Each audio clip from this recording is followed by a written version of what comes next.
Hello नमस्कार दोस्तों, कैसे हैं आप लोग। आशा करते हैं आप लोग अच्छे होंगे। आज हम बात करने वाले हैं आरआरबी एनटीपीसी को एग्ज़ाम जो होने वाला है आपका, तो ये 3 मंथ्स में कैसे क्रैक करें। जैसे कि आप जानते हैं कि अभी आप आरआरबी एनटीपीसी का फॉर्म भर रहे हैं 12 लेवल के लिए और ग्रेजुएशन लेवल के लिए, ठीक है। दोनों का फॉर्म फिलअप हो रहा है और इसका एग्ज़ाम लगभग 3 महीने बाद यहाँ पर ले लिया जाएगा। जैसे कि आरआरबी एनटीपीसी अभी समय पर एग्ज़ाम ले रही है, तो एग्ज़ाम डेट हम लोग एक्सपेक्टेड मान के चले तो फरवरी और मार्च 2026 तक जो है आपका एग्ज़ाम यहाँ पर लिया जाएगा।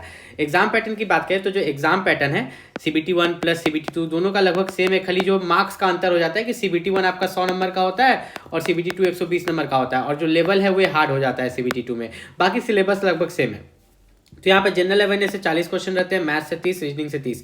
हर टीचर आपको जो है कैसे एग्जाम को क्रैक करे 3 मंथ्स में, ये वो लोग आपका 10 मिनट, ठीक है, या 20 मिनट खा जाता है। लेकिन मैं आपको यहाँ से 2 से 3 मिनट में आपको एकदम सटीक चीज़ बताऊंगा जो एक स्टूडेंट, ठीक है, मैं भी एक स्टूडेंट ही हूँ, ठीक है, जो एक स्टूडेंट फील करता है ना कि एग्जाम को कैसे क्रैक करना चाहिए, सही तरीका क्या है क्रैक करने का, वो मैं आपको बताऊंगा, ठीक है।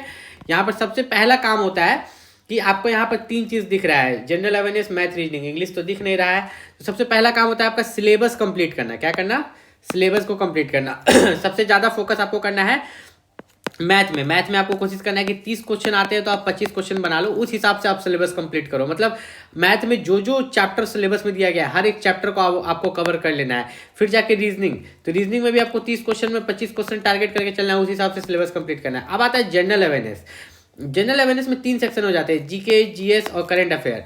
तो इसमें से, ठीक है, जीके, जीएस और करंट अफेयर। अब करंट अफेयर कहाँ से आएगा किसी को पता है? नहीं, कुछ पता नहीं है। लेकिन जीके और जीएस जो है वे आपको कम से कम लूसेंट से पढ़ना होगा, ठीक है। और उसमें से जो आया उस पर ज़्यादा आपको नहीं करके चलना है। 40 क्वेश्चन है, आप 20 टारगेट करके चलो, ठीक है। अगर आप 25-25-20 करते हो तो ऐसे भी आपको 70 प्लस आता है, ठीक है। तो इस तरह से आपको करना है। सेकंड स्टेप क्या है कि आपको प्रीवियस ईयर क्वेश्चन पेपर जो है बुक से सॉल्व करना है, ठीक है। प्रीवियस ईयर क्वेश्चन पेपर जो है उसका बुक खरीदना है। पहला क्या है? Syllabus complete.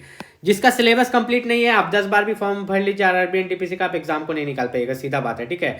सिलेबस जो है आपका नोटिफिकेशन में दिया गया है, एक एक पॉइंट डिटेल में दिया गया है कि मैथ में ये चैप्टर आ रहा है, रीजनिंग में ये चैप्टर आ रहा है, जनरल अवेयरनेस में ये चैप्टर आ रहा है। आप जाइए आरआरबी एनटीपीसी का नोटिफिकेशन खोलिए, उसमें पूरा दिया गया है, ठीक।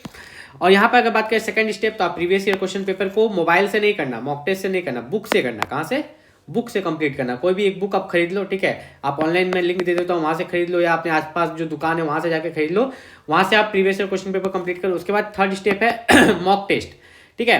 अब क्या है कि रोज एक मॉक टेस्ट अभी से लगाना शुरू कर दो, रोज, ठीक है। अभी सिलेबस आप मान लो कंप्लीट कर रहे हो, लेकिन रोज एक मॉक टेस्ट लगाना शुरू कर दो।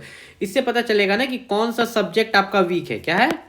कौन सा सब्जेक्ट आपका वीक है, कौन सा टॉपिक आपका वीक है, ठीक है। ये सब आपको यहाँ पर पता चलने लगेगा। जैसे कि आपको पता चलेगा अच्छा मैथ में मेरा रेशियो एंड प्रोपोर्शन नहीं बन रहा है, ठीक। आपको पता चलेगा अच्छा रीजनिंग में हमको कोडिंग डिकोडिंग तो आ ही नहीं रहा है, या आपका जनरल अवेयरनेस में आपको पता चलेगा कि नहीं करंट अफेयर मेरा बहुत वीक है। तो आप यहाँ पर सिलेबस कंप्लीट करना शुरू कर दो। सिलेबस कंप्लीट करने में ही आपको लगभग 3 महीना लग जाएगा। ये जो previous year question paper, mock test, ये सब तो 10 दिन का काम है, ठीक है।